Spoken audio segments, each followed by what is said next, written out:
بسم الله الرحمن الرحيم إذا جاء نصر الله والفتح إن الحمد لله نحمده ونستعينه ونستغفره ونعوذ بالله من شرور أنفسنا وسيئات أعمالنا من يهده الله فلا مضل له ومن يضلله فلا هادي له وأشهد أن لا إله إلا الله وحده لا شريك له وأشهد أن محمدا عبده ورسوله يا أيها الناس اتقوا ربكم الذي خلقكم من نفس واحدة وخلق منها زوجها وبث منهما رجالا كثيرا ونساء واتقوا الله الذي تساءلون به والأرحام إن الله كان عليكم رقيبا يا أيها الذين آمنوا اتقوا الله حق تقاته ولا تموتن إلا وأنتم مسلمون يا أيها الذين آمنوا اتقوا الله وقولوا قولا سديدا يصلح لكم أعمالكم ويغفر لكم ذنوبكم ومن يطع الله ورسوله فقد فاز فوزا عظيما أما بعد فإن أصدق الحديث كتاب الله وخير الهدي هدي محمد صلى الله عليه وسلم وشر الأمور محدثاتها وكل محدثة بدعة وكل بدعة ضلالة وكل ضلالة في النار. கண்ணியம் மிகுந்த எல்லாம் வல்ல அல்லாஹ்வின் நல்லடியார்களே, அல்லாஹ்வின் அன்பும் பேர் உதவியும் நம்மையெல்லாம் நல்வழிப்படுத்த வந்த நபிகள் நாயகம் ஸல்லல்லாஹு அலைஹி வஸல்லம் அன்னவர்கள் மீதும் அன்னாரின் வழிநின்று வாழ்ந்த உத்தம சத்திய சஹாபாக்கள், சஹாபிய பெண்கள், தாபிஈன்கள், தாபிஈன்கள், ஜும்ஆவுடைய கடமையை நிறைவேற்றுவதற்காக அமர்ந்திருக்கும் எல்லோர் மீதும் என்றென்றும் நின்று நிலவட்டுமாக. அல்லாஹ்வின் நல்லடியார்களே, அல்லாஹ் ரப்பல் ஆலமீன் மனித குலத்திற்கு வழங்கிய எண்ணற்ற அருள் கொடைகளில் மிக உன்னதமான அருள் கொடை இஸ்லாம் என்கின்ற வாழ்க்கை நெறி. அந்த வாழ்க்கை நெறியை அல்லாஹ் யாருக்கு வழங்கி இருக்கின்றானோ அவருக்கு அல்லாஹ் ரப்பல் ஆலமீன் மகத்தான பேரருளை வழங்கியிருக்கிறான் என்றுதான் அர்த்தம். இந்த உலகத்தில் எத்தனையோ கொள்கை கோட்பாடுகள், மத நம்பிக்கைகள் இருக்கின்றது. எத்தனை மதம் இருந்தாலும், எத்தனை நம்பிக்கைகள் இருந்தாலும், இஸ்லாம் என்கின்ற மார்க்கத்தை நாம் கடைபிடிக்கிறோம் என்று சொன்னால் அதற்கான ஒரே ஒரு இலக்கு நாளை மறுமையில் சொர்க்கம் என்கின்ற மகத்தான பாக்கியத்தை அடைய வேண்டும் என்பதை தவிர வேற எதுவும் இருக்க முடியாது.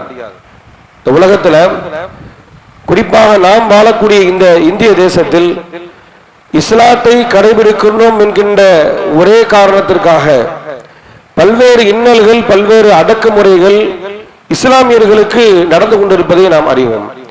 குறிப்பாக தற்போது ஆண்டு கொண்டிருக்கக்கூடிய இந்த ஆளக்கூடிய அரசு எப்பொழுது இந்தியாவில் அரியமையில் அமர்ந்ததோ அப்பொழுதிலிருந்து இப்பொழுது வரையிலும் இஸ்லாமியர்களை குறிவைத்தே பல்வேறு அடக்குமுறைகள், பல்வேறு தாக்குதல்கள், குறிப்பாக வட மாநிலங்கள்ல மாட்டின் பெயரால், ஜெய் ஸ்ரீராம் என்கின்ற கோஷத்தின் பெயரால் பல்வேறு இஸ்லாமியர்களுடைய உயிர்கள் கொலை செய்யப்படுகிறது, இஸ்லாமியர்களுடைய வீடுகள் இடிக்கப்படுகிறது, அவர்களுடைய வணிக வளாகங்கள் தகர்க்கப்படுகிறது. இப்படி எண்ணற்ற இன்னல்களை இந்த தேசத்தில் இஸ்லாமியர்கள் சந்தித்துக் கொண்டிருக்கக்கூடிய சூழலிலும் கூட எந்த ஒரு முஸ்லிமும் இஸ்லாத்தை விட்டு வெளியேற வேண்டும் என்கின்ற எண்ணம் அவருடைய உள்ளத்தில் ஏற்பட்டதே இல்லை. அதிலும் குறிப்பாக இஸ்லாமியர்களிலேயே தௌஹீத் என்கின்ற இந்த சிந்தனையை ஏற்றுக்கொண்டிருக்கக்கூடிய ஏகத்துவவாதிகளுக்கு இரண்டு வகையான அடக்குமுறைகள். ஒன்று, ஒட்டுமொத்த இந்த தேசத்தில் இஸ்லாமியர்களுக்கென்று என்னென்ன பாதிப்புகள் எல்லாம் ஏற்படுகிறதோ அப்படிப்பட்ட இன்னல்களையும் அனுபவிக்கின்றோம். இன்னொன்று, இந்த ஏகத்துவத்தை ஏற்றுக்கொண்டோம் என்கின்ற ஒரே காரணத்திற்காக நம்முடைய சமுதாயத்து மக்களாலேயே, இஸ்லாமியர்களாலேயே பல்வேறு அடக்குமுறைகள், ஏகத்துவத்தை ஏற்றுக்கொண்ட ஒரே காரணத்திற்காக குர்ஆன் சுன்னா மட்டும்தான் மார்க்கம், அதை மட்டும்தான் நம்முடைய வாழ்க்கையில் கடைபிடிக்க வேண்டும் என்கின்ற இந்த தௌஹீத் என்கின்ற இந்த சிந்தனையை கடைபிடிக்கக்கூடிய காரணத்தினால் இந்த நாடு தழுவிய அளவில் இஸ்லாமியர்களுக்கு ஏற்படக்கூடிய இன்னல்களை தாண்டி இந்த தேசத்தில் இஸ்லாமியர்கள் என்று தங்களை சொல்லிக் கொள்ளக்கூடியவர்கள் மூலமாக பல்வேறு அடக்குமுறைகள், பல்வேறு எதிர்ப்புகள், இந்த தௌஹீதை நாம் கடைபிடிப்பதனால் சொந்த பந்தங்களுக்கு மத்தியில் ஏற்படக்கூடிய பிணக்குகள், நம்முடைய உறவினர்கள் மூலமாக நமக்கு ஏற்படக்கூடிய இடைஞ்சல்கள் என்று சொல்லி இரண்டு வகையான சோதனைகளை இந்த தேசத்தில் ஏகத்துவவாதிகளாக இருக்கக்கூடிய நாம் சந்தித்துக் கொண்டிருக்கின்றோம். அப்படி அவ்வளவு அடக்குமுறைகளையும் சந்தித்துக் கொண்டு இந்த சத்திய இஸ்லாத்தை குறிப்பாக இந்த தௌஹீத் என்கின்ற இந்த கொள்கையை நம்முடைய வாழ்வில் கடைபிடிப்பதற்கான ஒரே ஒரு இலக்கு இந்த உலகம் அல்ல. உலகத்தில் பொருளாதாரம் கிடைக்கும், பதவி கிடைக்கும், இன்ன பிற இன்பங்கள் உலகத்தில் அடையலாம் என்பது அல்ல நம்முடைய குறிக்கோள். மறுமை என்கின்ற ஒரு வாழ்வு இருக்கிறது. அந்த வாழ்வுதான் நிலையானது, நிரந்தரமானது, அது மீழ்ச்சியற்றது. அப்படிப்பட்ட அந்த மறுமை வாழ்வில் வெற்றி பெற வேண்டும் என்கின்ற ஒரே குறிக்கோளை இலட்சியமாக கொண்டுதான் இந்த ஏகத்துவத்தை நம்முடைய வாழ்க்கையில நாம கடைபிடிக்கிறோம். இப்படி கடைபிடிக்கக்கூடிய ஒவ்வொரு ஏகத்துவவாதிகளும் தௌஹீத்வாதிகளும் நாம் எந்த இலக்கிற்காக இந்த கொள்கையை கடைபிடிக்கின்றோமோ அந்த இலக்கை நோக்கி நம்முடைய பயணம் அமைந்திருக்கிறதா என்பதை சிந்தித்து பார்க்க வேண்டும். எதற்காக இவ்வளவு பிரச்சனையை சந்திக்கிறோம், இவ்வளவு கஷ்டங்களை சந்திக்கின்றோம்? இதெல்லாம் மறுமை என்கின்ற ஒரு இலக்கிற்காக தான் இந்த பிரச்சனைகள்லாம் நாம எதிர்கொள்கிறோம் என்று சொன்னால் உண்மையில் அந்த இலக்கை நோக்கி நம்முடைய பயணம் இருக்கிறதா? இந்த ஏகத்துவம் தான் உண்மையானது, தௌஹீத் தான் உண்மையானது நம்ம விளங்கி இருக்கிறோம். இதற்கு எதிராக பல்வேறு பிரச்சாரங்களை செய்கின்றோம். இந்த ஏகத்துவத்திற்கு எதிராக இருக்கக்கூடிய இஸ்லாமிய மக்களிடத்தில் இருக்கக்கூடிய நம்பிக்கைகள், மதுஹபின் பெயரால், முன்னோர்களின் பெயரால், சலஃப் கொள்கையின் பெயரால் இன்றைக்கு இஸ்லாமிய சமூகத்தில் இருக்கக்கூடிய எண்ணற்ற இஸ்லாத்துக்கு எதிரான கொள்கைக்கு எதிரான பிரச்சாரங்களை நாம செய்கிறோம். தர்கா வழிபாடுக்கு எதிரான பிரச்சாரங்கள், இறைவைப்புக்கு எதிரான பிரச்சாரங்கள், மூட நம்பிக்கைக்கு எதிரான பிரச்சாரங்கள், தகடு தாயத் என்று சொல்லி இஸ்லாத்தின் பெயரால் இஸ்லாமியர்கள் என்னவெல்லாம் நம்புகிறார்களோ அதற்கு எதிரான பிரச்சாரத்தை நாம முன்னெடுப்பதற்கான காரணம் என்னன்னா மறுமைதான் இலக்கு. அப்படிப்பட்ட அந்த மறுமை என்கின்ற இலக்கை நோக்கி இந்த ஏகத்துவ சிந்தனையை கடைபிடிக்கக்கூடிய நாம் நம்முடைய பயணம் அமைந்திருக்கிறதா? உண்மையில் தௌஹீதை நாம கடைபிடிக்கின்றோமா என்பதை ஒவ்வொரு ஏகத்துவவாதியும் தன்னுடைய வாழ்க்கையை சுய பரிசோதனை செய்து கொள்ள வேண்டும். அல்லாஹ் குர்ஆன் அப்படி சொல்லி காட்டுகிறான், கத் அஃப்லஹ மன் ஸக்காஹா. இன்னொரு இடத்துல அல்லாஹ் சொல்றான், கத் அஃப்லஹ மன் தஸக்கா. யார் தன்னை சுய பரிசோதனை செய்து கொள்கிறானோ அவன் தான் வெற்றியாளன். அப்ப அவ்வப்போது நம்முடைய கொள்கையை நாம பரிசீலனை செய்யணும். நம்ம கொள்கை என்ன, நம்முடைய செயல்பாடு என்ன, கொள்கையை நோக்கி நம்முடைய பயணம் அமைந்திருக்கிறதா, நம்முடைய செயல்பாடுகள் அமைந்திருக்கிறதா? நம்ம ஏன் இதை பரிசீலனை செய்யணும், நம்ம ஏன் சுய பரிசோதனை செய்ய வேண்டும் என்று சொல்கிறோம் என்று சொன்னால், நீங்க பெரும்பாலான தௌஹீத்வாதிகள் தௌஹீதுனா என்னன்னு விளங்காம இருக்கிறோம். தௌஹீதுனா என்ன? நாம் விளங்கி வைத்த தௌஹீத் என்ன அப்படின்னு சொன்னா, இணை வைப்பு கூடாது, இறைவனுக்கு ஷிர்க் வைக்க கூடாது, அல்லாஹ்வுடைய தூதர் காட்டிய வழிமுறைக்கு மாற்றமான பிதஅத்துகள் கூடாது, மூட நம்பிக்கைகள் கூடாது, தர்கா வழிபாடுகள் கூடாது, மௌலிது கூடாது, சந்தனக்கூடு கூடாது, தஹ்லீதாயத்து கூடாது. இதுவெல்லாம் ஏகத்துவத்துக்கு எதிரானது. அப்ப இவைகளுக்கெல்லாம் எதிரானது ஏகத்துவம் என்பதை நாம விளங்கி வச்சிருக்கிறோம். ஆனா இது மட்டுமே நாளை மறுமையில் நமக்கு வெற்றியை பெற்று தராது. அதை நம்ம நல்ல உணர்ந்து கொள்ள வேண்டும். நிறைய தௌஹீத்வாதிகள் இந்த மாதிரியான இஸ்லாம் எதிர்க்கக்கூடிய இணைவைப்புக்கு எதிரான அந்த இணைவைப்பு கொள்கை மாத்திரம் இல்லாமல் இருந்தால் நம்ம மறுமையில வெற்றி பெற்று வரலாம் என்று நாம் எண்ணுகிறோம். ஆனா நம்ம இடத்துல இன்னொரு அடிப்படை இருக்குது. இஸ்லாம்ங்கிறது இரண்டு அடிப்படையை கொண்டது. ஒன்று நம்பிக்கை, இன்னொன்று செயல்பாடு. அதுதான் உண்மையான தௌஹீத்.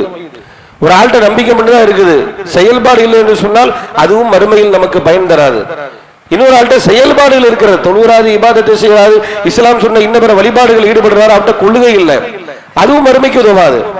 மறுமையில் வெற்றியை பெற்று தரக்கூடிய அடிப்படை என்னன்னு சொன்னா இந்த இரண்டு அடிப்படை, லா இலாஹ இல்லல்லாஹ் முஹம்மது ரசூலுல்லாஹ் என்கின்ற இந்த கலிமா சொல்லக்கூடிய தாத்பரியம் என்னவென்று சொன்னால், இஸ்லாத்தினுடைய இரண்டு அடிப்படைகளை உணர்ந்து இரண்டையுமே நம்முடைய வாழ்க்கையில செயல்படுத்தணும். ஒன்று என்னன்னா நம்பிக்கை சார்ந்தது, ஆமன்து பில்லாஹி மலாயிகத்திஹி வ குதுபிஹி வ ருசுலிஹின்னு சொல்றோமா இல்லையா? ஈமானுடைய அடிப்படைகள் 6. பிள்ளைகளை மக்தப் மதரசாக்கள் நம்ம சொல்லிக் கொடுப்போம். இது இன்னொன்று செயல்பாடுகள்.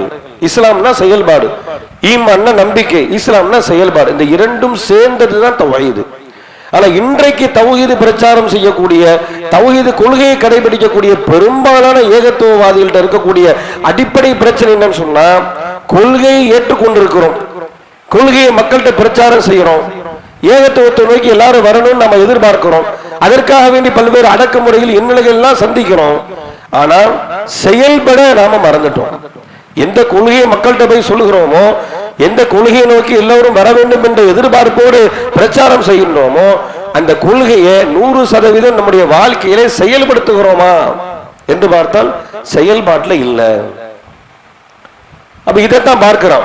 இன்னைக்கு ஏகத்துவத்துக்கு எதிராக இணை வைப்பில் இருக்கக்கூடிய இஸ்லாமியர்களை பொறுத்தவரையில நம்மை அவர்கள் பார்க்கக்கூடிய விஷயம் என்னன்னா, பிரச்சாரம் பண்றா, இது கூடாதுன்றா, அது கூடாதுன்றா, ஆனா இவன் செயல்பாடு இல்லையே.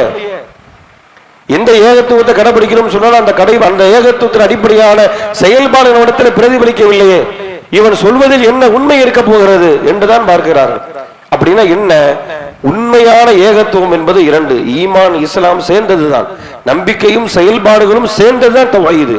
அதைத்தான் அல்லாஹ் ரப்பல் ஆலமீன் தன்னுடைய திருமறை குர்ஆன்ல மிக அழகான முறையில சொல்றான். அலம் தர, நீங்கள் அறிய வேண்டாமா? அலம் தர அன்னல்லாஹ், அலம் தர கைஃப தரபல்லாஹ் மஸலன் கலிமத்தன் தய்யிபத்தன் கஷஜரத்தின் தய்யிபா. இறைவன் அழகான கொள்கைக்கு ஒரு உதாரணம் சொல்கிறான். தௌஹீத் கொள்கைக்கு உதாரணம் என்ன? உதாரணம் கஷஜரத்தின் தய்யிபா, அழகான மரத்திற்கு உதாரணம். அந்த மரம் எப்படி? அஸ்லுஹா சாபித்துன் வ ஃபர்உஹா ஃபிஸ்ஸமா, அதனுடைய வேர்கள் பூமியில் ஆழ புதைந்திருக்கிறது, படர்ந்திருக்கிறது பூமி முழுவதும். வ ஃபர்உஹா ஃபிஸ்ஸமா, அதனுடைய கிளைகள் வானளாவிய அளவில் உயர்ந்திருக்கிறது. உண்மையான தௌஹீத் கொள்கைக்கு அல்லாஹ் சொல்லக்கூடிய உதாரணம். இந்த உதாரணத்தின் அடிப்படையில் நம்ம செயல்படுறோமாங்கிறத முதல்ல பாருங்க.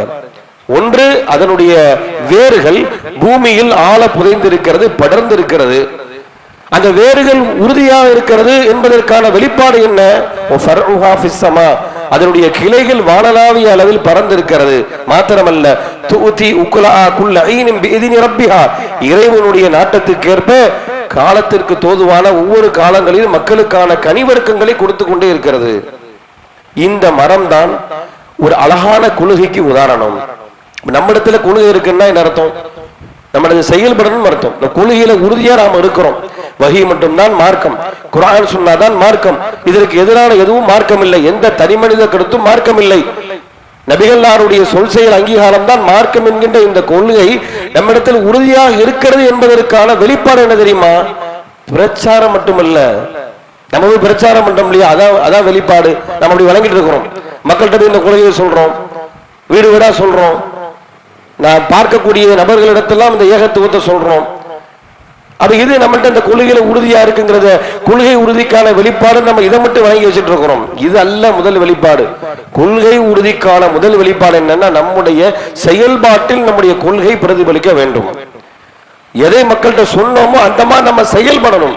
அப்படி செயல்பட்டோம் என்று சொன்னால் நம்முடைய எதிர்பார்ப்பு, நம்முடைய ஆசை, இந்த கொள்கையை நோக்கி எல்லோரும் வரணும் விரும்புறோமா இல்லையா, அந்த எதிர்பார்ப்பு நிறைவேற வேண்டுமானால் முதலில் நம்முடைய செயல்பாட்டில் நம்முடைய கொள்கையை காட்டுங்க, பிறகு பிரச்சாரம் பண்ணணும்.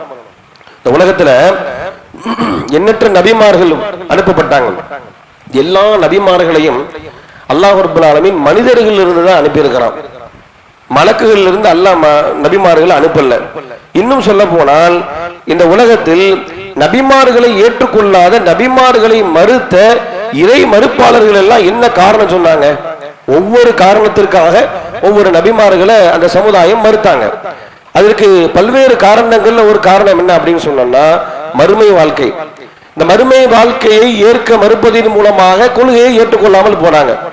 என்ன கேட்கிறாங்க? ஒரு மனிதன் இதா மித்னா வகுன்னா துராபன் வைதாமன் ஐன்னா லமபூஸூன், நாம இறந்து மண்ணோட மண்ணாக மக்கி போன பிறகு திரும்பவும் இந்த உடலை அல்லாஹ் எழுப்புவதாக, அதற்கு விசாரணை நடத்துவதாக, அதற்கு சொர்க்கம் நடக்கின்ற இன்னொரு வாழ்க்கை இருப்பதாக நீங்க சொல்றீங்களே, அது எப்படி சாத்தியம்? ஐன்னா லமபூஸூன், நாமல் எழுப்பப்படுவோமா என்று அந்த மறுமை வாழ்க்கையின் மீது அவர்களுக்கு இருந்த சந்தேகம் இஸ்லாத்தை ஏற்றுக்கொள்ளாம போனாங்க. தூதரை நம்பாமல் போனார்கள். தூதரை நம்பாமல் போனதற்கான பல்வேறு காரணங்கள் ஒன்று மறுமை வாழ்க்கையின் மீது அவர்களுக்கு இருந்த சந்தேகம். இன்னொன்று என்ன அப்படின்னு சொன்னா, இன்னும் ஒரு சிலர்கள் அந்த தூதரை ஏற்றுக்கொள்ளாமல் போனதற்கான காரணம் என்னன்னு பார்க்கின்ற பொழுது, அந்த தூதரை பின்பற்றக்கூடிய மக்கள் யாருன்னு சொன்னா ரொம்ப எளிமையானவர்களாக இருக்கிறாங்க. எளிமையானவர்களா, அதாவது ரொம்ப சாதாரணமான ஏழை எளிய மக்களாக அப்பாவிகளா இருக்கக்கூடியவங்க தான் இந்த கொள்கையை ஏற்றுக்கொண்டார்கள். மிகப்பெரிய பணக்கார, மிகப்பெரிய செல்வந்தம், ஊரிலே மிகப்பெரிய தலைவர் என்கின்ற அடிப்படையில் இருக்கக்கூடியவர்கள் இந்த நபியை பின்பற்றியதை விட சாதாரண வெகுஜன மக்கள் தான் தூதரை முதல்ல ஏற்றுக்கிறாங்க. அப்ப இது அந்த எதிரிகள், இஸ்லாத்தை ஏற்றுக்கொள்ளாமல் இருக்கக்கூடிய மக்கள் காஃபிர்கள் தூதரை நம்பாமல் போனதற்கு இதுவும் ஒரு காரணம். அல்லாஹ் குர்ஆன்ல சொல்றான். என்ன சொல்றான்? அனுமினு லக்க வத்தபாக்கல் அர்சலூன். நூஹ் நபியை பத்தி சொல்லும் பொழுது, உங்களை நாங்க பின்பற்றதா, உங்களை நாங்கள் தூதராக ஏற்றுக்கொள்வதா? ஒத்தபாக்கள் அறுதரும், உங்களை பின்பற்றக்கூடியவங்களா யாருன்னு சொன்னா ரொம்ப மட்டமானவர்கள். நாங்கள் யாரை தாழ்ந்த ஜாதி என்று நாங்கள் நடத்துகிறோமோ அப்படிப்பட்டவர்கள் தான் உங்களை பின்பற்றுகிறார்கள். அப்படிப்பட்ட உங்களை நாங்க எப்படி பின்பற்றுவோம்? அப்படின்னா என்ன விளக்கிட்டு இருக்கிறாங்கன்னா, ஒரு தூதர் பிரச்சாரம் பண்ணா அந்த பிரச்சாரத்தை தூக்கி வரக்கூடிய ஆட்கள் யார் இருக்கணும்? பெரிய பெரிய தலைவர்கள், பெரும் பெரும் செல்வந்தர்கள், ஊர்ல மதிக்கக்கூடிய அளவுல, மதிப்பை பெற்ற அளவுல இருக்கக்கூடிய மக்கள் எல்லாம் ஏற்றுக்கொள்ளணும். அப்படின்னா நீ சொல்றது உண்மை. அப்படி சிலர்கள் மறுத்தாங்க. இன்னும் ஒரு சிலர்கள் தூதரை ஏற்க மறுத்ததற்கான காரணம் என்னன்னா, மனிதர்களாக இருக்கிறாங்க. திருமறை குர்ஆன்ல அல்லாஹ் பல்வேறு இடத்துல இதை சொல்றான். இந்த நபிகள் நாயகம் ஸல்லல்லாஹு அலைஹி வஸல்லம் அன்னவர்களாக இருக்கட்டும், அவர்கள் அல்லாத இன்ன பிற நபிமார்களாக இருக்கட்டும், அவர்களை ஏற்றுக்கொள்ளாமல் போனதற்கான காரணம் என்ன அப்படின்னு சொன்னா, இது எங்களை மாதிரியான ஒரு மனிதரா இருக்கிறாரு, தூதர் நாங்க அப்படி நம்புறது. சாதாரண மனிதர் எங்களை போன்று இருக்கிறார், எங்களை போன்று உறங்குகிறார், எங்களை போன்று உணவு அருந்துகிறார், எங்களை போன்று அவர் இல்லற வாழ்க்கையில் ஈடுபடுகிறார், எங்களுக்கு இருக்கக்கூடிய எல்லா பலகீனமும் அவருக்கு இருக்கிறது. ஆனா அவர் எங்களை அல்லாஹ்வுடைய தூதர்னு சொல்கிறார். எப்படி ஏற்றுக்கொள்வது? இது அல்லாஹ் தன்னுடைய திருமறை குர்ஆன்ல சொல்லி காட்டுறதை பார்க்கிறோம். அதாவது மாலிஹாதர் ரசூல், என்ன இவர் தூதர்னு சொல்றாரு? யகுலு தஆம் வ யம்ஷி ஃபில் அஸ்வாக், அவர் உணவு அருந்துகிறார், கடை வீதியில எங்களை மாதிரி நடந்து செல்கிறார், எங்களை தூதர்னு சொன்னா எப்படி நம்புறது? அப்ப இவரை நாங்கள் தூதர் என்று ஏற்றுக்கொள்ள வேண்டுமானால் இவர் மனித தன்மைக்கு அப்பாற்பட்டவராக இருக்கணும். எங்களை மாதிரி ஆளாக்கெல்லாம் இருந்துகிட்டு அல்லாஹ்ட்ட இருந்து செய்தி வருதுன்னு நாங்க எப்படி நம்புறது? இவர் வானவரா இருக்க வேண்டாமா? வகாலு லௌலா உன்சில அலைஹில் மலக், இவரோடு ஒரு வானவர் இறக்கப்பட்டிருக்கணும். ஒண்ணு வானவரே தூதராக வந்திருக்கணும், அல்லது இவரோடு ஒரு வானவர் இறக்கப்பட்டிருக்கணும். அப்ப நாங்க இவரை தூதராக நம்புவோம். இப்படியெல்லாம் இஸ்லாத்திற்கு எதிராக இருந்தவர்கள், இஸ்லாத்தை ஏற்க மறுத்தவர்கள் பல்வேறு காரணங்களுக்காக இந்த தூதரை ஏற்றுக்கொள்ளாமல் இறை மறுப்பில் இருந்தாங்க அப்படின்னு அல்லாஹ் சொல்றான். அதுல மிக முக்கியமாக பெரும்பாலான மக்களுடைய எதிர்பார்ப்பு என்ன தெரியுமா? தூதரா இருக்கக்கூடிய ஒரு மனிதரா இருக்கக்கூடாது, தூதரா இருக்கக்கூடிய எப்படி இருக்கணும்? மலக்கா இருக்கணும். அப்படின்னா நாங்க தூதரை ஏற்றுக்கொள்வோம் என்று சொன்னார்கள். இது அல்லாஹ் ரப்பல் ஆலமீன் மறுக்கின்றான். நான் ஒருவேளை வானவரை தூதராக அனுப்புவதாக இருந்தால் அவரையும் மனிதராக்கி தான் தூதரா அனுப்புவேன் அல்லாஹ் சொல்றான். சூரத்துல் அன்ஆம் என்கிற 6வது அத்தியாயத்தினுடைய 9வது வசனம் எடுத்து பாருங்க. வலவு ஜஅல்நாஹு மலக்கன், ஒரு மலக்கை நான் தூதராக அனுப்ப வேண்டுமானால், அவர்களுடைய எதிர்பார்ப்புக்கு தோதுவாக ஒரு மலக்கை நான் தூதராக அனுப்புவதாக என்றால் ஜஅல்நாஹு ரஜுலன், அவரையும் மனிதனாகத்தான் அனுப்புவேன். அப்பவும் அதே குழப்பம் நீடிக்கத்தான் செய்யும். என்ன இவர் மனிதனா இருக்கிறார் அப்படின்னு அந்த குழப்பம் நீடிக்கத்தான் செய்யும். ஒரு பொழுதும் வானவரை தூதராக நான் அனுப்ப மாட்டேன் அல்லாஹ் சொல்றான். காரணம் என்ன? வானவர்கள் என்பவங்க அவங்க மக்கள்கிட்ட எப்படி பிரச்சாரம் பண்ண முடியும்னா, சொல்ல முடியும், செய்தியை சொல்லுவாங்க. இப்ப ஜிப்ரீல் அலைஹிஸ்ஸலாம் அவர்களா இருக்கட்டும், இன்ன பிற வானவர்களா இருக்கட்டும், அல்லாஹ்வுடைய தூதருக்கு செய்தியை சொல்லத்தான் முடியும். அதை எப்படி செயல்படுத்துங்கிற செயல்படுத்தி காட்ட அவங்களுக்கு வேலை கிடையாது. நம்மள மாதிரியான மனிதனால் மட்டும்தான் செயல்படுத்தி காட்ட முடியும். உங்களை போன்று உங்களில் ஒருவனாக இருந்து கொண்டு உங்களில் இடத்தில் எதையெல்லாம் நான் பிரச்சாரம் செய்கிறேனோ அதையெல்லாம் என்னோட வாழ்க்கையில நான் செயல்படுத்துகிறேன். எதையெல்லாம் நீங்க செயல்படுத்தணும்னு சொன்னாலும் அதெல்லாம் என்னுடைய வாழ்க்கையில் நான் செயல்படுத்துகிறேன். எதையெல்லாம் விட்டு விலக வேண்டும் என்று உங்களை தடுத்தேனோ அதையெல்லாம் நான் செய்யாமல் இருக்கின்றேன். இதை தூதராக நீங்கள் ஏற்றுக்கொள்ளுங்கள் என்று சொல்லி ஒரு தூதர் மக்களுக்கு மத்தியில் பிரச்சாரம் செய்வதற்கு அல்லாஹ் தனக்குத்தானே வைத்திருக்கக்கூடிய அளவுகள் என்ன தெரியுமா? செயல்முறைப்படுத்தி மக்கள்கிட்ட காட்டுங்க. அதுக்கு தான் மனுஷன் தேவை. அந்த அடிப்படையில இஸ்லாமிய மார்க்கத்தை சொல்வதற்காக வேண்டி வந்த எண்ணற்ற நபித்தோழர்கள் இந்த தௌஹீது பிரச்சாரத்தை தன்னில் இருந்து ஆரம்பிச்சாங்க. அல்லாஹ்வுடைய தூதர் வெறும் 23 ஆண்டு காலகட்டத்தில் மிகப்பெரிய அரபிய சாம்ராஜ்யத்தின் தலைவர் என்ற அளவிற்கு மதிக்கப்பட்டார் என்று சொன்னால், ரோமபுரி மிகப்பெரிய பாரசீகம் போன்ற வல்லரசுகள்லாம் நபிகளாருடைய பாதங்களுக்கு கீழ் என்று பேசப்படும் அளவிற்கு குறுகிய காலகட்டத்தில் மிகப்பெரிய ஒரு எழுச்சி, இஸ்லாமிய எழுச்சியை அல்லாஹ்வுடைய தூதர் ஏற்படுத்தியதனுடைய பின்னணி எடுத்து பாருங்க. வெறும் பிரச்சாரம் மட்டுமல்ல, பிரச்சாரத்தை விட அவருடைய வாழ்க்கையில் இஸ்லாத்தை எடுத்து வைத்தாங்க. தௌஹீத் எப்படி சொன்னாங்கன்னா தான் வாழ்க்கையில நடைமுறைப்படுத்தி சொன்னார்கள். தன்னைத்தான் மிகப்பெரிய ஆதாரமாக முன்வைத்தார்கள். தன் அல்லாஹ்வுடைய தூதர் என்பதற்கு அல்லாஹ்வுடைய தூதர் வெறுமின இந்த அற்புதங்களை மட்டும் நிகழ்த்தி காட்டினாங்க அப்படின்னு இல்லை, அற்புதங்களை நிகழ்த்தினார்கள். ஆனால் மிகப்பெரிய அற்புதமாக அல்லாஹ்வுடைய தூதர் மக்களுக்கு மத்தியில முன்வைத்தது, நான் அல்லாஹ்வுடைய தூதர், எனக்கு இறைவன் என்றது செய்தி வருது, வணக்கத்துக்குரியவர் அல்லாஹ்வை தவிர யாரும் இல்லை, என்னை நீங்கள் நம்புங்கள் என்று அந்த மக்களுக்கு மத்தியில் சொல்லும் பொழுது தன்னை நபியாக அந்த மக்கள் ஏற்றுக்கொள்வதற்கு அல்லாஹ்வுடைய தூதர் முன்வைத்த ஆதாரம் என்ன தெரியுமா? அவருடைய வாழ்க்கை. லகத் லபிஸ்து ஃபீக்கும் உமரன் மின் கப்லிஹி அஃபலா தஅக்கிலூன். இதற்கு முன்னால் என்னை நான் நபி என்று உங்களுக்கு மத்தியிலே பகிரங்கப்படுத்துவதற்கு முன்னால் உங்களுடைய நான் வாழ்ந்திருக்கிறேன். நான் வானத்திலிருந்து இறங்கல, உங்களில் பிறந்தேன், உங்களுடைய நான் வாழ்ந்திருக்கிறேன். என்னுடைய 40 ஆண்டு கால வாழ்க்கையை நீங்கள் பார்க்க வேண்டாமா? என்னுடைய வாழ்க்கையில் நீங்கள் பொய்யை பார்த்திருக்கிறீர்களா? யாரையும் ஏமாத்திருக்கின்றேனா? யாரிடத்திலும் மோசடி செய்திருக்கின்றேனா? என்னுடைய குடும்ப வாழ்க்கையை பாருங்கள். ஏழை எளிய மக்களோடு நான் எந்த அளவுக்கு இணக்கமாக வாழ்ந்திருக்கிறேன், இல்லாதவர்களுக்காக எந்த அளவிற்கு நான் உழைத்திருக்கிறேன். கதீஜா நாய் கூட சொல்லுவாங்க, ரசூலுல்லாஹ்வுடைய அந்த ரசூலுல்லாஹ் தூதராக அனுப்பப்படுவதற்கு முன்னால் அவர்களிடத்தில் இருந்த அந்த பண்பாடுகள், வல்லாஹு லா யுஸீகல்லாஹு அபதா, அல்லாஹ்வின் மீது ஆணையா, அல்லாஹ் ஒருபொழுதும் உங்களை இழிவுபடுத்த மாட்டான். இன்னக லதஸீலுர் ரஹீம், நீங்க உறவை பேணுகிறீர்கள். தக்ஸிபுல் கல், இல்லாதவருடைய வலியவர்களுடைய சுமையை நீங்கள் சுமந்து கொள்கிறீர்கள், இல்லாதவருக்காக நீங்கள் சம்பாதிக்கிறீர்கள். இப்படிப்பட்ட சமூக நலன் கொண்ட குடும்ப உறவை பேணி வாழக்கூடிய உங்களை அல்லாஹ் ஒருபொழுதும் இழிவுபடுத்த மாட்டான்னு சொன்னாங்கல்ல. இந்த பண்பாடுதான் இஸ்லாத்தை நோக்கி பலர்கள் விரைவாக வருவதற்கு காரணமாக இருந்தது. வெறும் பிரச்சாரம் மட்டுமல்ல, இன்னைக்கு நாம வெறும் பிரச்சாரத்துல தான் கொண்டு போயிட்டு இருக்கோம். மக்களை போய் சந்திக்கிறோம், சொல்றோம், எல்லாரும் ஏகத்துவத்தை ஏற்றுக்கொள்ள வேண்டும், அந்த ஆசை இருக்கிறது. தௌஹீதை நோக்கி எல்லாம் வர வேண்டும் என்கின்ற ஆவல் நமக்கு இருக்கிறது. ஆனா அதற்கு நாம் கையில் எடுத்திருக்கக்கூடிய பிரச்சார பணி இருக்குத, அது வெறுமனே வார்த்தைகளால் மட்டும்தான் இருக்கு, நம்முடைய வாழ்க்கையில இல்லை, செயல்பாட்டில் இல்லை. நாம் செயல்படாமல் நம்முடைய வாழ்க்கையிலே நாம் கொண்ட கொள்கையை செயல்படுத்தாமல் பிறருக்கு மத்தியில போய் சொல்வதனால் எந்த ஒரு மாற்றத்தையும் நாம் எதிர்பார்க்கவே முடியாது. இன்னும் சொல்ல போனால் மக்களிடத்தில் இந்த ஏகத்துவத்தை சொல்லக்கூடிய நாம், இறைவைப்புக்கு எதிராக பிரச்சாரம் செய்யக்கூடிய நம்ம என்ன விளங்கிட்டு இருக்கோம் அப்படின்னா, தௌஹீதுனா தர்காவை இருக்கிறது, தௌஹீதா மௌலுது, அதாவது மௌலுது வராம இருக்கிறது, தௌஹீதுனா தர்காவை இருக்கிறது, தௌஹீதுனா மௌலுது வராம இருக்கிறது, தௌஹீதுனா தாயை தனியாம இருக்கிறது, தௌஹீதுனா இன்னவர மூட நம்பிக்கையை நம்ம செயல்படுத்தாம இருக்கிறது, இதுதான் தௌஹீது அப்படின்னு நம்ம விளங்கிட்டு இருக்கோம். இது மட்டுமல்ல தௌஹீது. தௌஹீது என்று சொன்னால் உன் இடத்துல முதல்ல தொழுகை இருக்கணும். நம்மள்ட்ட இருக்குதா? பெரும்பாலும் நாம் எப்படி மக்கள்கிட்ட போய் பிரச்சாரம் செய்ய முடியும்? நம்ம வீட்டுல நம்முடைய குடும்பத்தினர்கள் என் கொள்கையை ஏற்றுக்கொள்ள வேண்டும் என்கின்ற அந்த எதிர்பார்ப்பு எந்த வகையில் நியாயம்? நான் கொண்ட கொள்கை அல்லாஹ்வுடைய தூதர் சொன்ன வஹீ செய்தி மட்டும்தான் மார்க்கம். இஸ்லாம் என்பது 2 அடிப்படையை கொண்டது. ஒன்று நம்பிக்கையினுடைய செயல்பாடுகள், இந்த 2ஐயுமே என்னுடைய வாழ்க்கையிலே செயல்படுத்துவேன் என்று நம்முடைய குடும்பத்திலே செயல்படுத்தினால் குடும்பத்தில் தௌஹீது வரும். எதிர்பார்ப்பு இருக்கிறது, என் தகப்பன் தர்காக்கு போறாரு, என்னுடைய தாய் தர்காக்கு போறாங்க, அவங்ககிட்ட மௌலுது இருக்கிறது, அவங்க இந்த இஸ்லாத்தை ஏற்றுக்கொள்ள வேண்டுமே என்று எத்தனை பேர் நம்ம குடும்பத்தில் முதல்ல சொல்லி இருக்கிறோம்.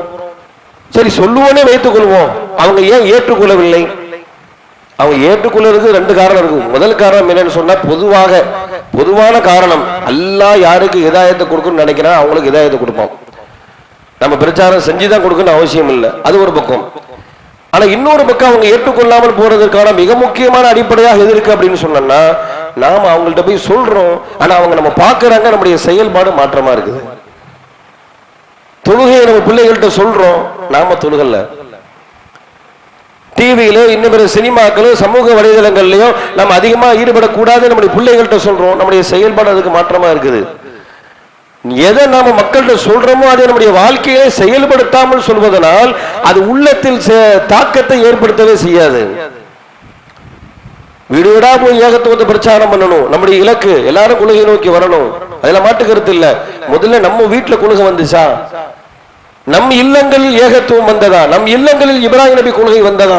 நம் இல்லங்களில் இப்ராஹிம் நபி கொள்கை வரவில்லை என்று சொன்னால் என்ன காரணம்? நாம் சிந்தித்தோமா? நம்மகிட்ட தவறு இருக்குதா? பெரும்பாலும் நம்மகிட்ட தவறு இருக்கிறது. கொள்கையை நாம செயல்படுத்தாம போய் மக்கள்கிட்ட போய் பிரச்சாரம் பண்ணி எல்லாரும் ஏற்றுக்கொள்ளணும்னு சொன்னா எப்படி ஏற்றுக்கொள்வாங்க? இன்னும் சொல்ல போனால் அல்லாஹ்வுடைய தூதருடைய குடும்பத்திற்கு ஒரு செய்தியை சொல்றான். நபிகள் நாயகத்தினுடைய மனைவிமார்களுக்கு அல்லாஹ் ஒரு செய்தியை சொல்றான். ஒட்டுமொத்த இஸ்லாத்தை ஏற்றுக்கொள்ளாத ஒட்டுமொத்த மனித சமூகத்திற்கும் பெண்களுக்கும் அல்லாஹ் சொல்லக்கூடிய ஒரு செய்தி. என்ன செய்தி? யாரிடத்திலும் குலைந்து பேசாதீர்கள் அப்படின்னு அல்லாஹ் சொல்றான். பெண்கள்லாம் என்ன செய்யக்கூடாது?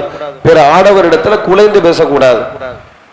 அவரை சலனத்தை ஏற்படுத்தக்கூடிய அளவிற்கு நம்முடைய பேச்சோ நம்முடைய நடவடிக்கையோ இருக்கக்கூடாதுங்கிற இஸ்லாத்துடைய உபதேசம். இத அல்லாஹ்வுடைய தூதரின் மனைவிமார்களை அழைத்து அல்லாஹ் சொல்றான். யா நிசா அன் நபி, நபியினுடைய மனைவிமார்களே, லஸ்துன்னக அஹதிம் மினன் நிசா, நீங்கள் ஏனைய பெண்கள் மாதிரி கிடையாது அப்படின்னு அல்லாஹ் சொல்லிட்டு, இனி தக்கைத்துன்ன, நீங்கள் அல்லாஹுவை பயப்படுவதாக இருந்தால், நீங்க அல்லாஹ்வை பயந்தீங்க அப்படின்னு சொன்னா ஃபலா தஹ்லஅன பில் கவுல், நீங்க பேசும் பொழுது யாரிடத்திலும் பேசும்போது குலைந்து பேசாதீர்கள். யாரிடத்திலும் குலைந்து பேசக்கூடாதுங்கிற அந்த செய்தியை உலகத்தில் உள்ள எல்லா பெண்களுக்கும் அல்லாஹ் ரப்பல் ஆலமீன் சொல்லும் பொழுது பிரத்யேகமாக நபியினுடைய மனைவிமார்களை அழைத்து நீங்க ஏனைய பெண்கள் மாதிரி இல்லைன்னு அல்லாஹ் ஏன் சொல்லணும்? ஏன் அவங்களும் பெண்கள் தானே? அவங்க மனித தன்மைக்கு அப்பாற்பட்டவங்களா? வானத்திலிருந்து குதித்தவங்களா? அப்ப நபியின் மனைவிமார்களை அழைத்து நீங்க மற்ற பெண்கள் மாதிரி இல்லைன்னு அல்லாஹ் சொல்வதற்கான காரணம் என்னன்னு சொன்னா, ஒரு நபிக்கு மனைவியா இருக்கக்கூடிய உங்களை உலகம் உற்று நோக்கும். யார் வேண்டுமானாலும் எப்படி இருக்கலாம். ஆனால் ஏகத்துவத்தை பிரச்சாரம் செய்யக்கூடிய, ஏகத்துவத்தை நோக்கி மக்களுக்கு அழைப்பு விடக்கூடிய, அனாச்சாரத்துக்கு எதிராக பிரச்சாரம் செய்யக்கூடிய, ஆபாசத்துக்கு எதிராக பிரச்சாரம் செய்யக்கூடிய ஒரு நபியின் மனைவியாக இருந்து கொண்டு நீங்கள் ஏனைய பெண்கள் மாதிரி ஆயிடாதீங்க அப்படின்னு அர்த்தம். உங்களை அதிகமா உற்று நோக்குவாங்கன்னு அர்த்தம். பிடிக்கக்கூடிய தௌஹீத்வாதிகளா இருக்கக்கூடிய நாம், இணை வைப்புக்கு எதிராக பிரச்சாரம் செய்யக்கூடிய நாம், தர்கா வழிபாட்டுக்கு எதிராக பிரச்சாரம் செய்யக்கூடிய நாம், மூட நம்பிக்கைக்கு எதிராக பிரச்சாரம் செய்யக்கூடிய நான், வஹி மட்டும்தான் மார்க்கம், வஹி அல்லாதது வழிகேடு என்கின்ற கொள்கையை உறுதியாக மக்களிடத்தில் பிரச்சாரம் செய்து எல்லா மக்களும் இந்த தௌஹீதை நோக்கி வர வேண்டும் என்று எண்ணம் இருக்கக்கூடிய நாம் முதலில் நம்முடைய வாழ்வில் இருந்து ஆரம்பிக்கணும். எதை சொல்றோமோ அதை நம்ம செய்யணும். அல்லாஹ்வுடைய தூதர் 100% அவங்க எதெல்லாம் மக்கள்கிட்ட சொன்னாங்களோ அதெல்லாம் தன்னுடைய வாழ்க்கையில செயல்படுத்தி விட்டுத்தான் சொன்னார்கள். இஸ்லாமிய வரலாறு எடுத்து பாருங்க. குடும்பத்துல ஒரு மனிதன் சிறந்தவன் அப்படின்னு சொன்னா யாரு? தான் குடும்பத்துல சிறந்தவனா இருக்கணும் அப்படின்னு ரசூல் ஸல்லல்லாஹு அலைஹி வஸல்லம் சொன்னாங்க. தன் மனைவிட்ட சிறந்தவனா இருக்கணும். ஊர்ல உள்ள வெகுஜன மக்களை எப்படி நம்ம ஏமாத்திடலாம் அவங்களுக்கு தெரியாது. நம்மளுடைய அதாவது நம்முடைய சாதக பாதகங்கள், நம்முடைய மைனஸ் பிளஸ் எல்லாம் யாருக்கு தெரியும்னா குடும்பத்துல தான் தெரியும். இவன் எதிர வீக்கு, எதிர இவன் சரியா இருப்பாங்கிறது நம்ம வீட்டுக்குள்ள நடக்கக்கூடிய, வீட்டுல உள்ள எல்லாருமே தெரியும். நம்முடைய தாய் தந்தையர்களுக்கு தெரியும், நம்முடைய மனைவிக்கு தெரியும், நம்முடைய பிள்ளைகளுக்கு தெரியும். ரசூல் ஸல்லல்லாஹு அலைஹி வஸல்லம் சொல்றாங்க, உங்கள ஒருவர் சிறந்தவன் பேர் வாங்கன்னா சமுதாயத்துல வாங்குறது ரெண்டாவது, முதல்ல குடும்பத்துல வாங்க அப்படின்னாங்க. இப்படி சொன்ன ரசூலுல்லாஹ் எப்படி இருந்தாங்க? வான கைரும் லி அஹ்லி, நான் என்னுடைய குடும்பத்துல சிறந்தவன் சொன்னாங்க. ஆயிஷா நாயிட்ட போய் கேட்கறாங்க, அல்லாஹ்வுடைய தூதருடைய வாழ்க்கை எப்படி இருந்தது? அவருடைய வாழ்க்கையா? நீங்கள் குர்ஆனை படிக்கவில்லையா? ஆமா, குர்ஆனை படித்திருக்கிறேன். குர்ஆனில் சொல்லப்பட்ட எல்லா குணாதிசயங்களும் நபிகளாருடைய வாழ்க்கையில் இருந்ததுன்னு நாங்க ஆயிஷா நாய். இது வெறுமனே தன்னுடைய கணவரை விட்டு கொடுக்க கூடாது என்பதற்காக வேண்டி சொன்ன வார்த்தை அல்ல, அது 100% உண்மையான வார்த்தை. இந்த குர்ஆனை மக்களுக்கு எப்படி எல்லாம் போதித்தார்களோ அப்படிலாம் நாங்கள் செயல்பட்டார்கள் அப்படின்னு எங்கிருந்து வருது?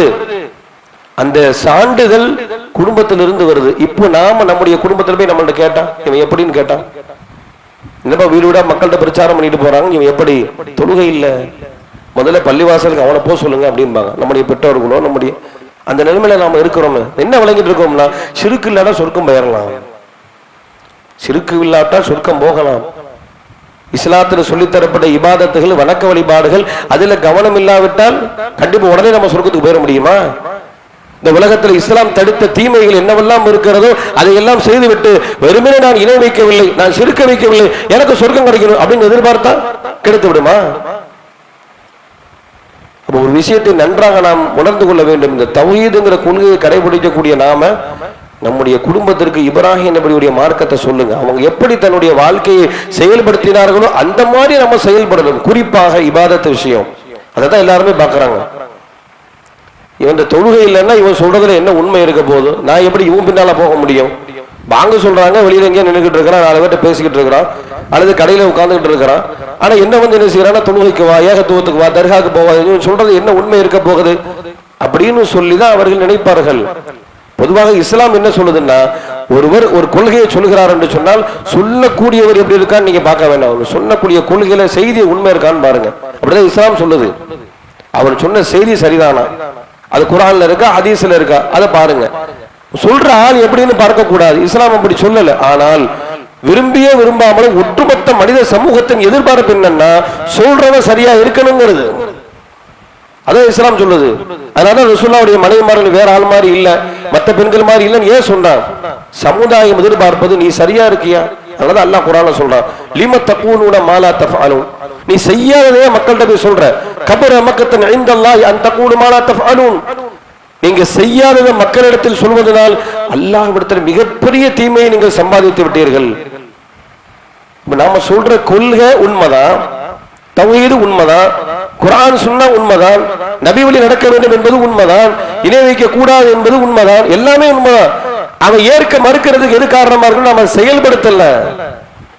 நம்ம செயல்படுத்தாததுனால எது நம்ம சொல்லக்கூடிய உண்மையை அவன் பொய்ன்னு நம்புறான். இவன்ட்ட என்ன உண்மை இருக்க போகுது? அதனால் ஏகத்துவவாதிகளா இருக்கக்கூடிய நாம் நம்முடைய கொள்கையில சரியா இருக்கிறோம்னா ரெண்டையும் செய்யணும். நம்பிக்கையிலும் சரியா இருக்கணும், செயல்பாட்டிலும் சரியா இருக்கணும். தொழுகை விஷயங்கள், இபாதத்து விஷயங்கள், பண்பாடு விஷயங்கள், பிள்ளைகள்கிட்ட எப்படி பழகணும், மனைவிட்டு எப்படி பழகணும், தாய் தந்தையர்கள் எப்படி கவனிக்கணும், இது எல்லாவற்றையும் சரியாக ஒருவன் செயல்படுத்தினா உண்மையிலேயே 100% கொள்கையை அவன் கடைபிடிக்காத அர்த்தம். வெறுமனே நம்பிக்கை சார்ந்த விஷயத்துல மாத்திரம் நம்ம இருந்துகிட்டு, இன்னும் சொல்ல போனால் அல்லாஹ்வுடைய தூதர் சொல்றாங்க, ஒருத்தன் தௌஹீத் இருக்குது, இணை வைப்பு இல்லை அப்படிங்கிறதுக்கான ஒரு அடையாளமாக ரசூலுல்லாஹ் சொன்ன செய்தி என்ன தெரியுமா? நம்ம விளங்கிட்டு இருக்கிறோம், நம்ம மௌலிது ஓதாட்ட நம்ம தௌஹீத் இருக்குது, தர்காக்கு போவாட்ட நம்ம தௌஹீத் இருக்கிறது, இணை வைக்கக்கூடிய காரியங்கள் ஈடுபடாத நம்ம தௌஹீத் இருக்கு, அப்படி விளங்கிட்டு இருக்கிறோம். உண்மையிலே தௌஹீத் தான். அது மட்டும் இல்ல, அல்லாஹ்வுடைய தூதர் சொன்ன செய்தியை பார்த்து பாருங்கள், யார் ஒருவரிடத்துல தொழுகை இல்லையோ அவனோட தௌஹீத் இல்லைன்னு ஷிர்க் தான் இருக்குன்னாங்க. தொழுகை இல்லாமல் இருப்பதும் இணை வைப்பதான் ரசூல் ஸல்லல்லாஹு அலைஹி வஸல்லம். இன்ன பைன ரஜுலி வ பைன ஷிர்கி வல் குஃப்ரி தர்க்குஸ் ஸலாத். ஒரு மனிதருக்கும் இணை வைப்பு என்கின்ற பெரும்பாவத்திற்கும் இடையே திரையாக இருப்பது தொழுகையை விடுவது. தர்க்குஸ் ஸலாத். தொழுகையை விட்டுட்டா நீ எதுல இருக்க? இணை வைப்புல தான் இருக்க. நீ மௌலிது ஓதணும் அவசியம் இல்லை, நீ தர்காக்கு போகணும்னு அவசியம் இல்லை, நீ தாயத்துக்கிட்டன்னு அவசியம் இல்லை, நீ தொழுகையில உட தௌஹீத் இல்லை, நீ தொழுகையில் என்று சொன்னால் உங்களுடைய இணை வைப்பு இருக்காது. இந்த இணை வைப்பை நாம செய்து கொண்டு மிகப்பெரிய இணை வைப்பாக இருக்கக்கூடிய அந்த இணை வைப்பு மக்களிடத்தில் வரக்கூடாது என்ற எதிர்பார்ப்பு எந்த வகையில் நியாயமானது? அதனால் இஸ்லாமிய மார்க்கத்தினுடைய வளர்ச்சி, நபிமார்களுடைய காலகட்டத்தில் இருந்த அந்த வளர்ச்சி, அதனுடைய பின்னணி என்பது வெறும் பிரச்சாரத்தை மாத்திரம் கொண்டு மக்களை வென்றெடுத்தார்கள் என்று சொன்னால் அதல்ல. தன்னுடைய வாழ்க்கையில் எல்லாவற்றையுமே செயல்படுத்தினார்கள். எதெல்லாம் அல்லாஹ் சொன்னாலும் அதெல்லாம் தான் செஞ்சாங்க. எதெல்லாம் அல்லாஹ் செய்யக்கூடாதுன்னா அதெல்லாம் செய்யாம இருந்தாங்க. பொய் பேசாதீர்கள். அல்லாஹ்வுடைய தூதருடைய வாழ்க்கையில பொய்யை பார்க்க முடியாது. அந்த மக்களே சாட்சி. ஏகத்துவத்தை முதல்ல தன்னுடைய சொந்த பந்தங்களை எல்லாம் அழைத்து வைத்து சொல்கின்ற பொழுது அல்லாஹ்வுடைய தூதர் முதல்ல அந்த மக்களிடத்துல தான் யார் என்பதை நிரூபித்தார்கள். அந்த மக்களுடைய நாவில் இருந்து வர வைத்தார்கள். இந்த மலைக்கு பின்னால் இருந்து ஒரு மிகப்பெரிய எதிரிப்படை நம்மை தாக்க வந்து கொண்டிருக்கிறது என்று சொன்னால் நீங்கள் நம்புவீர்களா? பார்க்காம நம்பணும். நம்புவோன்னு சொன்னாங்க. மா ஜர்ரபுனாக இல்லா சிதுகா. உண்மையை தவிர உன் வாழ்க்கையில் எதையுமே பார்த்ததில்லை. தன்னுடைய வாழ்க்கையை முன்னிறுத்தித்தான் அல்லாஹ்வுடைய தூதர் பிரச்சனை. நம்ம இடத்துல பொய் இல்லாம இருக்குதா பாருங்க. ஒரு தௌஹீத்வாதியா இருக்க ஏமாத்துறான், பொய் சொல்ல வியாபாரம் செய்கிறான், குடும்பத்துக்குள்ள பொய் சொல்றான், மனைவியை ஏமாற்றுகிறான். இப்படி எல்லாம் இஸ்லாம் தடுத்த எல்லா செயல்பாடுகளும் செய்து கொண்டு வெறுமனே நான் குர்ஆன் ஹதீஸை பின்பற்றுகிறேன், நான் தௌஹீதை பின்பற்றுகிறேன், என் கொள்கையை நோக்கி எல்லாரும் பாருங்கள், என் கொள்கையை என் தாய் ஏற்றுக்கொள்ள வேண்டும், என் கொள்கையை என் தந்தை ஏற்றுக்கொள்ள வேண்டும், என் கொள்கையை என் பிள்ளையை செயல்படுத்த வேண்டும் என்று எதிர்பார்த்தால் கண்டிப்பாக நாளை மறுமையில், இந்த உலகத்தில் மாத்திரமல்ல இந்த உலகத்திலும் நீங்க கொள்கைன்னு பிரச்சாரம் பண்ணதனால் எந்த ஒரு பயனும் அடைய முடியாது. மாத்திரமல்ல நாளை மறுமையில் நீங்கள் செயல்படுத்தாமல் மக்களிடத்தில் போய் சொன்னதனால் ஏற்படக்கூடிய விளைவு குறித்து அல்லாஹ்வுடைய தூதர் நபிகள் நாயகம் ஸல்லல்லாஹு அலைஹி வஸல்லம் சொல்றாங்க, நாளை மறுமையில சில நரகத்திலே சிலர்களை அல்லாஹ் தூக்கி போடுவான். அவங்க எப்படி வேதனை அனுபவிப்பாங்க அப்படின்னு சொன்னா, அவர்கள் ஃபயுல்கா ஃபின்னாரி ஃபதன்தலிகு அக்தாபின் நார் ஃபின்னார். அவருடைய இடப்பைகளை குடல்களை கையில் எடுத்துக்கொண்டு நரகத்தை சுற்றி வருவார்கள். நரகத்தை சுற்றி வரும் பொழுது இவங்க யார்ட்டெல்லாம் போய் பிரச்சாரம் பண்ணாங்களோ அவங்கெல்லாம் நரகத்தில் கிடப்பாங்க. அவங்களும் இன்ன பிற சில தவறுகள் செஞ்சதெல்லாம் நரகத்தில் கிடப்பாங்க. அப்ப இந்த பிரச்சாரகரை பார்த்து இவன் நரகத்துக்கு வந்தான்னு சொல்லி எல்லாரும் அவரை நோக்கி போவாங்க. போய் அவன்கிட்ட கேள்வி கேட்பாங்க, ஏன்பா நீங்க வந்த, மாஷானுக்கு உன்னுடைய நிலை என்ன, நீனே எனக்கு ஏகத்துவத்தை சொன்ன, தௌஹீதை சொன்ன, நீ இப்ப நரகத்தில் நடக்கிற, என்னப்பா காரணம் கேட்கும் பொழுது அலைஸ குன்த தஅமுருனா பில் மஅரூஃப் வ தன்ஹானா அனில் முன்கர், எங்களுக்கு நீ நன்மையை ஏவி தீமையை தடுக்கலையா, அது எங்களுக்கு செய்தியே, உன் நிலைமை என்ன அப்படின்னு கேட்கும்போது அவர் சொல்லுவார், குன்து ஆமுருக்கும் பில் மஅரூஃபி வலா ஆதீஹி, நன்மையை உங்களுக்கு நான் சொன்னேன், அதை நான் செயல்படுத்தல என் வாழ்க்கையில, வ அன்ஹாக்கும் அனில் முன்கரி வ ஆதீஹி, தீமையிலிருந்து உங்களை நான் தடுத்தேன், அந்த தீமையை நான் செய்தேன். எதை உங்கள்கிட்ட செய்யுங்கன்னு சொன்னாலும் அதை நான் செய்யல, எதை உங்க இடத்துல செய்யக்கூடாதுன்னு சொன்னாலும் அதை நான் செய்தேன். அப்ப தான் வாழ்க்கையில வெறுமின பிரச்சாரம் மட்டுமே செய்து கொண்டே இருந்தான் என்று சொன்னால் உலகத்திலும் அது மிகப்பெரிய மாற்றத்தை ஏற்படுத்தாது என்பதை தாண்டி நாளை மறுமையிலும் அல்லாஹ்விடத்தில் ஒரு மிகப்பெரிய தண்டனையை அனுபவிக்கக்கூடிய ஒரு சூழல் நேரிடும் என்பதை இஸ்லாமிய மார்க்கம் நமக்கு சொல்லித் தருகிறது. எனவே இஸ்லாம் என்று சொன்னால் இரண்டு அடிப்படை, ஒன்று நம்பிக்கையினுடைய செயல்பாடுகள், இந்த இரண்டும் சேர்ந்ததுதான் தௌஹீத். இந்த இரண்டையும் யார் சரியான முறைகளை கடைபிடிக்கின்றார்களோ அவர்கள்தான் இந்த உலகத்திலும் அவர்கள் செய்த பிரச்சாரத்தால் நாளை மறுமையில் பயனடைவார்கள்.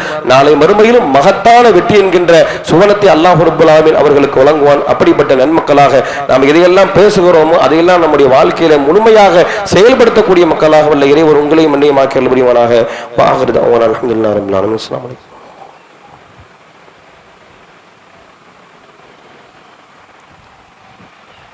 இன்னல் ஹம்துலில்லாஹ்.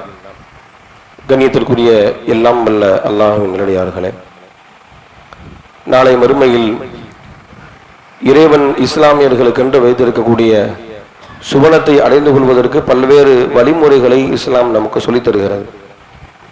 அதில் மிக முக்கியமான ஒரு அடிப்படை, இந்த உலகத்தில் நாம் வாழக்கூடிய காலகட்டத்தில் நம்முடைய மரணத்திற்கு பிறகு உண்டான வாழ்க்கைக்கான தேவைகளை சரியான முறையில் பூர்த்தி செய்து கொள்ளுங்கள். அதற்கான சந்தர்ப்பங்கள் எப்பொழுதெல்லாம் உங்களுக்கு வழங்கப்படுகிறதோ அப்பொழுதெல்லாம் அதை நீங்கள் சரியாக பயன்படுத்திக் கொள்ளுங்கள் என்று இஸ்லாம் சொல்கிறது. அப்படித்தான் அல்லாஹ்வுடைய தூதரும் இருந்தார்கள், அவர்களை ஏற்றுக்கொண்ட நபி தோழர்களும் இருந்தார்கள். குறிப்பாக சொல்வதென்றால் அல்லாஹ் அவர்களுக்கு வழங்கிய பொருளாதாரத்தை, செல்வத்தை நாளை மறுமையில் மகத்தான வெற்றி அடைய வேண்டும் என்பதற்காக வேண்டி இந்த உலகத்திலே அர்ப்பணித்தார்கள். அல்லாஹ் குர்ஆன்ல அதான் சொல்றான், நரகத்திலிருந்து விடுதலை வேணுமா, இறைவன் உனக்கு தந்த பொருளாதாரத்தை இறைவழியில் செலவழி. அல் ஹதுல்லுக்கும் அலா திஜாரத்தன் துன்ஜீக்கும் மின் அதாபின் அலீம், மகத்தான இறைவனுடைய அந்த நரக வேதனையிலிருந்து பாதுகாக்கக்கூடிய வியாபாரத்தை நான் உனக்கு சொல்லி தரட்டுமா. துமினூன பில்லாஹி வ ரசூலி வ துஜாஹிதூன ஃபீ சபீலில்லாஹி பி அம்வாலிக்கும் வ அன்ஃபுசிக்கும், அல்லாஹ்வை நம்பு, உன்னுடைய உடலாலும் உன்னுடைய உடைமைகளாலும் இறைவழியில் நீ அர்ப்பணம் செய். அல்லாஹ்வுக்கு எதையாவது இந்த உலகத்தில் அர்ப்பணம் செஞ்சாதான் நீ சுவனத்தை அடைய முடிய வேண்டும் என்று அல்லாஹ் குர்ஆன்ல சொல்லி காட்டுகிறான். அந்த அடிப்படையில் நாளை மறுமையில் நமக்கு வெற்றியை பெற்று தரக்கூடிய பல்வேறு நன்மைகள்ல ஒன்று நாம செய்யக்கூடிய தர்மம், அதுவும் நிலையான தர்மம். நபிகள் நாயகம் ஸல்லல்லாஹு அலைஹி வஸல்லம் சொல்றாங்க, இதா மாத்தல் இன்சான் இன்கதா அமலுஹு குல்லுஹு இல்லா மின் ஸலாஸ், ஒரு மனிதர் மரணித்து விட்டால் அவருடைய அனைத்து செயல்பாடுகளும் நிறுத்தி வைக்கப்படும் மூன்று காரியத்தை தவிர. மூன்று காரியம் அவன் மரணித்த பிறகும் கூட இந்த உலகத்தில் அவன் உயிரோடு இருக்கும் பொழுது செய்த சில காரியங்கள் அதனுடைய நன்மைகள் தொடர்ந்து கொண்டே இருக்கும் என்பதாக சொன்னார்கள். அதில் ஒன்று சதகத்துன் ஜாரியா, நிலையான தர்மை. நிறையான தர்மம், ஒரு தடவை செய்யக்கூடிய அந்த தர்மம் அது காலம் முழுக்க நமக்கு நன்மையை சேர்த்து வைக்கக்கூடியதாக தருகக்கூடிய அந்த தர்மம். அந்த தர்மத்தில் ஒன்றுதான் அல்லாஹ்வுடைய தூதர் நபிகள் நாயகம் ஸல்லல்லாஹு அலைஹி வஸல்லம் சொல்றாங்க, மன் பனா லில்லாஹி பைத்தன் பனல்லாஹு லஹு பைத்தன் ஃபில் ஜன்னah, யார் இந்த உலகத்தில் இறைவனை வழிபடுவதற்கென்று ஒரு ஆலயத்தை எழுப்புகிறாரோ, அதற்காக வேண்டி உதவி செய்கிறாரோ, அதற்காக வேண்டி பாடுபடுகிறாரோ, இவருக்கு சொர்க்கத்தில் ஒரு மாளிகை இருக்குதுன்னாங்க. அதனாலதான் நபிகள் நாயகம் ஸல்லல்லாஹு அலைஹி வஸல்லம் அவர்கள் மதீனாவிற்கு வந்து கட்டிய அந்த மஸ்ஜித் நபவி எடுத்து பாருங்க, 2 அனாதை சிறுவர்களுடைய இடம். அந்த பெற்றோர்கள் அவர்களுக்காக வைத்திருந்த சொத்து அந்த நிலம் தான். அந்த நிலத்தை போய் ரசூலுல்லாஹ் கேட்கிறாங்க, இந்த நிலத்தை எனக்கு விற்று விடுங்கள், விலைக்கு தாங்க, நான் அல்லாஹ்வுடைய பள்ளிவாசல் கட்டணும். அதற்கு அந்த 2 சிறுவர்கள் சொன்னாங்க, சகல் சுஹைல் என்று சொல்லக்கூடிய 2 பனு நஜ்ஜார் குலத்தை சார்ந்த 2 சிறுவர்கள், அனாதை சிறுவர்கள் சொன்னாங்க, நஹபுலக யா ரசூலல்லாஹ், உங்களுக்கு அன்பளிப்பாக எடுத்துக்கொள்ளுங்கள், விலைக்கெல்லாம் தர வேண்டாம், அன்பளிப்பாக எடுத்துக்கொள்ளுங்கள். எதிர்காலத்தில் யோசிக்கவே இல்லை, என் எதிர்காலமே இதை வைத்துத்தான் இருக்கிறது, என் தாய் தந்தையர்கள் இதைத்தான் தந்திருக்கிறாங்க, இதை வைத்துத்தான் முன்னர், எந்த ஒரு சிந்தனையும் இல்லை. அல்லாஹ் எனக்கு தருவான், இந்த உலகமே மறுமைக்காக என்று இருக்க, என்னுடைய இந்த நிலம் தான் எனக்கு மறுமையில் மகத்தான பாக்கியத்தை பெற்று தரும் சொன்னா அது எனக்கு தேவையில்லை என்பதாக அன்பளிப்பாக கொடுத்தாங்க. ஆனா அல்லாஹ்வுடைய தூதர் அந்த காசு கொடுத்தா வாங்கினாங்க. அந்த பிள்ளைகளுடைய எதிர்காலத்தை கருத்தில் கொண்டு நபிகள் நாயகம் ஸல்லல்லாஹு அலைஹி வஸல்லம் அவர்களுடைய சொந்த பணத்தில் அந்த பள்ளிவாசல் கட்டப்பட வேண்டும் என்பதற்காக வேண்டி அல்லாஹ்வுடைய தூதர் காசு கொடுத்து வாங்கி கட்டி அந்த மஸ்ஜித் நபவி தான் இன்றைக்கு ஒரு நேர தொழுகைங்கிறது ஆயிரக்கணக்கான நன்மைகளை பெற்று தரக்கூடிய ஒரு இடம் நம்ம சொல்றோம். அந்த அடிப்படையில் இந்த உலகத்துல நாம் வாழக்கூடிய காலகட்டத்தில் இறைவன் நமக்கு தந்த அந்த பொருளாதாரத்தை நம்முடைய மரணத்துக்கு பிறகு உண்டான நிலையான சொர்க்கத்தை பெறுவதற்காக நாம் செலவழிக்க வேண்டும். அந்த அடிப்படையில் இந்த ஜும்மாவுடைய தொழுகைக்கு பிறகு நம்முடைய மாவட்டத்தில் ஆலூருங்கிற அந்த ஊர்ல நபிவழி அடிப்படையில் தொழுகை நடைபெறுவதற்கான ஒரு பள்ளிவாசல் கட்டுமான பணி துவங்கி இருக்கிறாங்க. துவங்கி நீண்ட நாட்கள் ஆகியும் கூட அதனுடைய பணி முடிவடையாமல் இருப்பதற்கான காரணம் பொருளாதாரம் என்கிற ஒரு விஷயம்தான். அந்த அடிப்படையில் அவங்க முதல் தளம் கட்டாமலும் இருக்கக்கூடிய ஒரு நிலை இருந்துகிறது. அந்த பள்ளிவாசலுடைய கட்டுமான பணிகள் முழுமையாக பூர்த்தி ஆகுவதற்கு உங்களுடைய பொருளாதாரத்தை வாரி வழங்குங்கள். தொழுகைக்கு பிறகு வெளியில நிர்வாகிகள் இருக்கிறாங்க, அது மாதிரி அந்த ஆளூரை சேர்ந்த கொள்கை சகோதரர்களும் இருக்கிறாங்க, வெளியில் துண்டேந்தி நிற்பாங்க. அவருக்கு உங்களுடைய பொருளாதாரத்தை பள்ளிவாசலுடைய கட்டுமான பணிக்காக வாரி வழங்குங்கள். எல்லாம் வல்ல இறைவன் நாம் எதை பேசினோமோ எதை கேட்டோமோ அதை நம்முடைய வாழ்க்கையில செயல்படுத்தக்கூடிய மக்களாக ஆக்கி அருள் புரிவானாக. வாஹிரு தஅவானா அல்ஹம்துலில்லாஹி ரப்பில் ஆலமீன். அஸ்ஸலாமு அலைக்கும்.